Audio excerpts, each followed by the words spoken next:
Anna. Hvad laver du? Hej, Lisa. Jeg arbejder i haven i dag. Det kan jeg se. Du har mange planter. Ja, jeg elsker havearbejde. Det gør mig rolig og glad. Arbejder du tit i haven? Ja, især om foråret og om sommeren. Men jeg er også lidt i haven om efteråret. Hvad laver du normalt i haven? Jeg planter blomster og grøntsager. Vander planterne. Fjerner ukrudt og klipper lidt. Har du en stor hage? Nej, ikke så stor. Men den er stor nok til blomster. Urter og nogle grøntsager. Hvilke grøntsager har du? Jeg har tomater, agurker, salat, gulerødder og lidt løg. Det lyder dejligt. Har du også krydderurter? Ja, jeg har persille, purløg, basilikum og mynte. Bruger du dem i madlavning?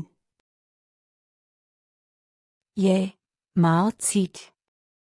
Det er dejligt at bruge friske urter fra haven.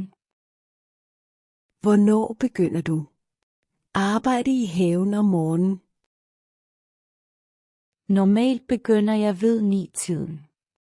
Når vejret er godt. Arbejder du alene? For det meste ja.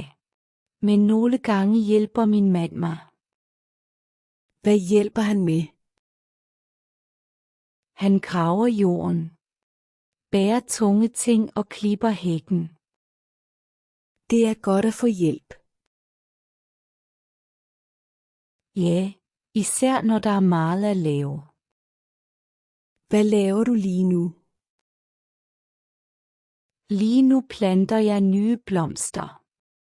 I det lille bed ved terrassen. Hvilke blomster planter du? Jeg planter lavendel, morgenfruer og nogle små hvide blomster. Hvorfor lige dem? Fordi de er flotte. Og fordi de ikke er så svære at passe. Er havearbejde svært? Nogle ting er nemme. Og nogle ting er svære. Man skal lære lidt efter lidt. Hvad er svært for dig? Det er ikke altid let at vide, hvor meget vand planterne skal have. Ja, det kan jeg godt forstå. Og nogle gange kommer der snegle eller andre små dyr, som spiser planterne. Åh nej. Hvad gør du så? Jeg prøver at beskytte planterne og fjerne sneglene. Men det tager tid. Hvad er det bedste ved at have en hage? Det bedste er, at jeg kan være ude i frisk luft. Og at jeg kan se planterne vokse. Det må være en dejlig følelse. Ja, det er det virkelig. Jeg bliver stolt, når noget vokser godt. Har du altid været interesseret i havearbejde? Nej, faktisk ikke. Jeg begyndte først for nogle år siden. Hvordan begyndte det? Først købte jeg bare nogle blomster til terrassen. Senere fik jeg lyst til at plante mere. Og nu har du både blomster og grøntsager.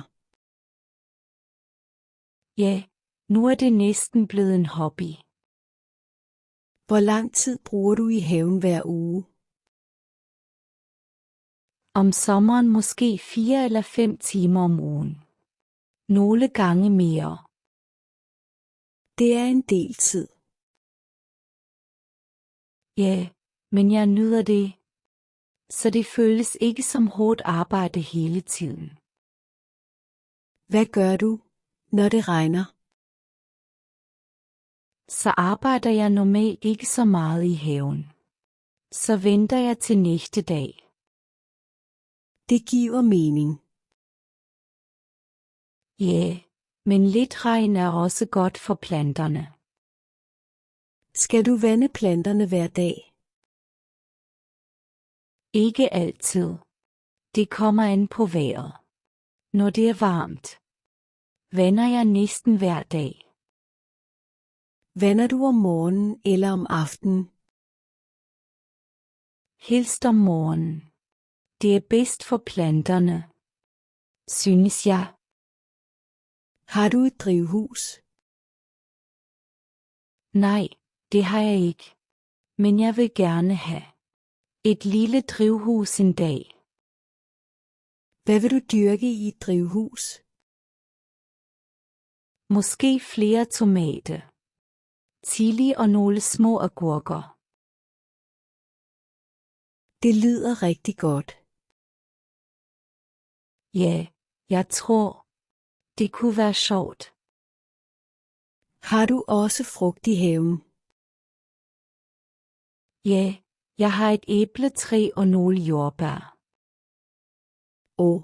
Jeg elsker jordbær. Det gør jeg også. De smager meget bedre, når de kommer fra haven. Hvornår er du mest glad i haven?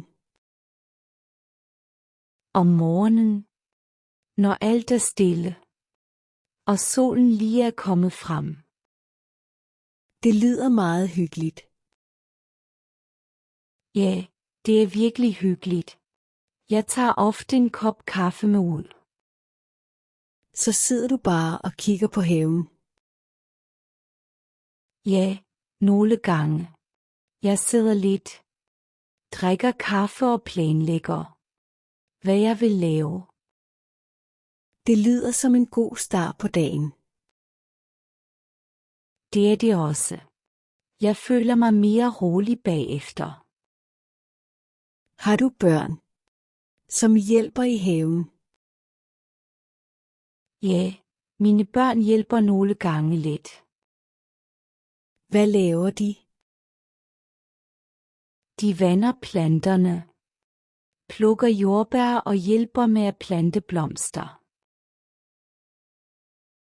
Synes de, det er sjovt? Ja, især når de må grave i jorden eller finde små dyr. Hvilke små dyr ser I haven? Vi ser fugle, regnorme, bier og sommerfugle. Nogle gange også snegle. Bier er gode for blomsterne, ikke? Jo, det er de. Jeg prøver at have blomster, som bierne kan lide. Det er en god idé. Ja, jeg vil gerne have en have med liv. Hvad vil du gerne lave i haven næste måned? Jeg vil gerne plante flere salater og åbne bedet ved hegnet. Har du mange planer for haven? Ja, altid. Der er hele tiden noget nyt, jeg gerne vil gøre. Bliver haven aldrig helt færdig? Nej, det synes jeg ikke. En have er aldrig helt færdig. Det er måske også det, der gør det spændende. Ja, præcis. Der er altid noget at lære, og noget at glæde sig til. Tror du, jeg også kan lære at arbejde i haven? Ja, selvfølgelig.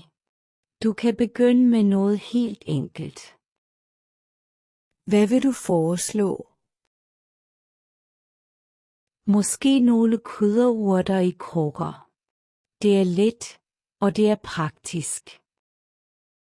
Det lyder som en god idé.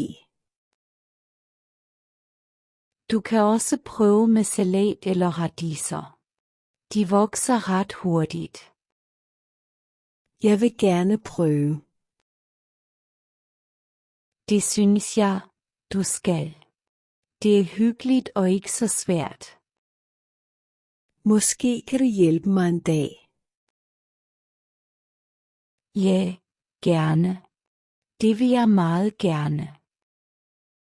Tak, Anne. Det var hyggeligt at tale med dig. Selv tak, Lisa. Det var også hyggeligt. Jeg vil lade dig arbejde videre nu. Tak. Du må gerne komme igen og se haven en anden dag. Det vil jeg gerne. Vi ses. Vi ses. God dag. Tak fordi du så med.